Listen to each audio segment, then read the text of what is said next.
Get a small team together of people, like-minded people, who are passionate about your film. You write from your heart and passion and instinct first and foremost. You're going to tap into some universal stuff. Don't show guns. Comedy tells the truth, and specifically it tells the truth about people. There's a lot of talented people that never make it because they don't understand the business.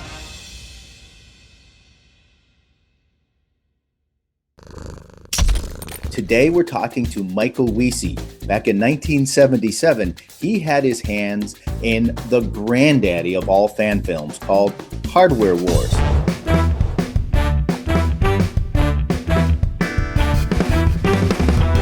This episode is brought to you by GlideCam Stabilizers. A GlideCam on your production means smooth, flowing shots with easy operation. Go to glidecam.com to find out more. Michael is the president of Michael Wiese Books. He's a filmmaker and author and had a hand in making the fan film for Star Wars called Hardware Wars. Hardware Wars, a spectacle light years ahead of its time. Starring FLUKE STARBUCKER, intergalactic boy wonder. AUGIE Ben DOGGIE, venerable member of the Red Eye Knights. Welcome to the show, Michael. Thank you.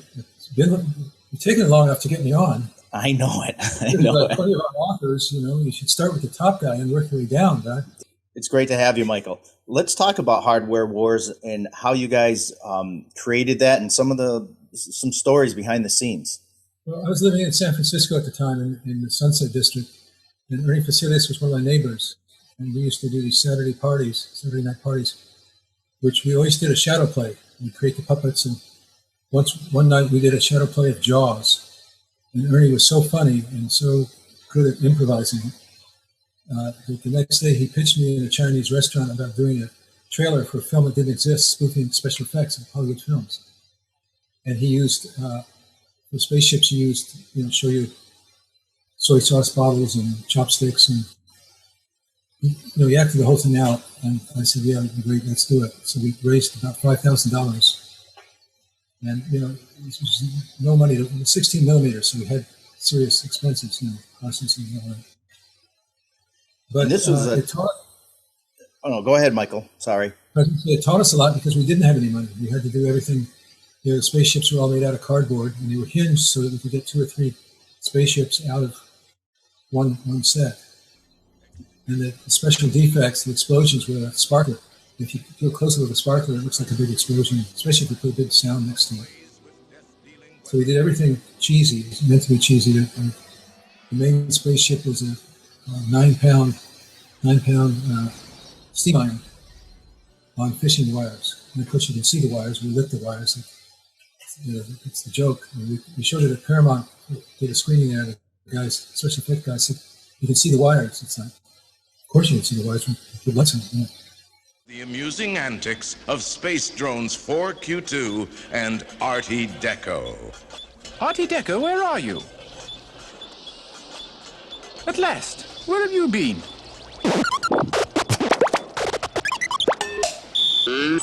Some people just didn't get it, but a lot of people did. And we showed it. We wanted George Lucas to see it, so we were going to put a parachute on a film can and throw it into his yard because we lived nearby. But we didn't do that. We found somebody that got it into his house and did a proper screening for him.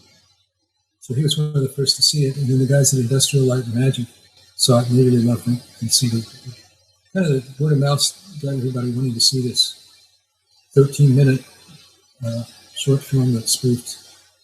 Well, it spoofed Star Wars because that was the only thing that was around at the time. We didn't set out to make it because we were fans, even though it has credit as the first fan film. It's not fan film. Ernie and I aren't fans of Star Wars. I mean, he may have the pajamas and I may have the lunch pail, but that doesn't make us fans. Right. This was before the word fan film was even a word. Well, this is now the granddaddy of all fan films. And George Lucas gave us an award a few years back, the Pioneer Award of Fan Films. What would you recommend to somebody who's making a fan film nowadays? Some advice. Well, don't make it to copy the film, if you can. But that means doing a satire or a parody of it, which is very hard to do. Ernie was a genius at doing parodies and satires. I tried to write a few and they were just fell flat. And most of them that I've seen fell flat. So you've got to be pretty skilled as a comic to pull that off. But to imitate what somebody's already seen doesn't make sense to me. You've got to find a creative edge. Somebody called me about a month ago with an idea about a film they wanted to do. It was a fan film. And I encouraged them to push it as far as possible. You know, it's film. Anything you think up, you can do. So really go to the limit and beyond with your scenes and with your characters and with your situations. And don't hold back. You might find some new territory there. And also don't be embarrassed because you have no money. Everybody has no money when you start out, which actually is a blessing. Because then you have to be creative. You have to find ways of doing something for nothing and finding support, you know. And that's all good training because when you graduate from short films into features, you still have no money. Hardware Wars is available on DVD, isn't it, still? Yeah, you can get it from our website, nwp.com. You can get it from Amazon. It's pirated all over the place. The poor quality stuff has been pirated, but the DVD looks pretty good because we remastered it. Hardware Wars. You'll laugh, you'll cry, you'll kiss $3 goodbye. Coming soon to a theater near you. Get in line now. May the farce be with you. All right, thanks for joining me, Michael. Thank you. The versatile, lightweight GlideCam stabilizer. A GlideCam on your production means smooth, flowing video with easy operation. GlideCam, the name and future of camera stabilizers.